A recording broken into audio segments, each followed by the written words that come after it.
আমরা যখন ভালো থাকার খবর আলহামদুলিল্লাহ বলছি, আপনারা অবশ্যই খেয়াল করেছেন আমাদের পার্শ্ববর্তী রাষ্ট্র ভারতের আগ্রাসনে বান ভাঙা পানিগুলি দিয়ে 12টি জেলার মানুষগুলিকে পানির তলায় তাদেরকে ডুবিয়ে মারা হচ্ছে। এমন তো অবস্থায় মেহেরপুরের মানুষগুলিকে নিয়ে ইসলামী আন্দোলনের এই বর্বরতা কেন, এই কথা মানুষের কাছে তুলে ধরার জন্য আজকে আমাদের এই মিছিল।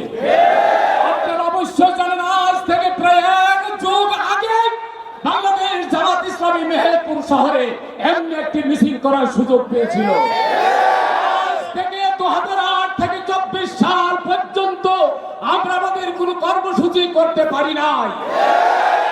আজকে আল্লাহ তাআলা আমাদেরকে সেই সুযোগ দিয়েছে, আমরা এই সুযোগকে কাজে লাগাতে চাই।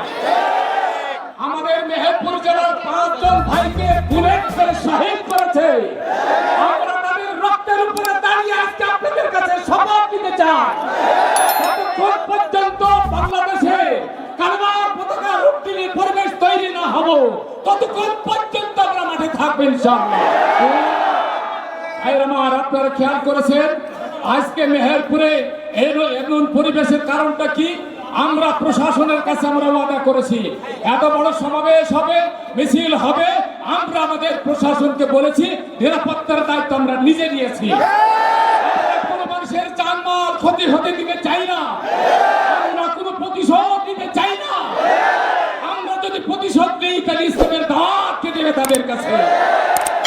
আমাদের উপরে বর্বরচিত হামলা চালিয়েছেন, মামলা দিয়েছেন, আমাদের ক্ষয়ক্ষতি করেছেন, তাদের কাছে আজকের এই সমাবেশ থেকে উদাত্ত আহ্বান জানাতে চাই, আসুন বাংলাদেশ জামাত ইসলামের পতাকা তলে অংশগ্রহণ করুন।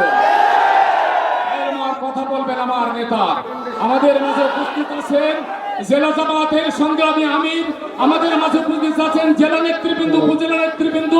এ পর্যায়ে আজকে আমাদের এই সমাবেশের সমাপ্তি করবেন, কথা বলবেন জেলা জামাতের মাজলুম জেলা নেতা সংগ্রামী জেলা আমির হযরত মাওলানা তাজউদ্দিন খান।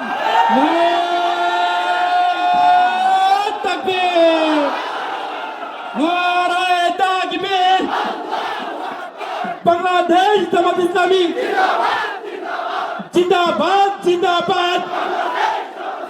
তারিক ভাইয়ের রক্ত, সুলাইমান ভাইয়ের রক্ত, আব্বাস ভাইয়ের রক্ত, দেলোয়ার ভাইয়ের রক্ত।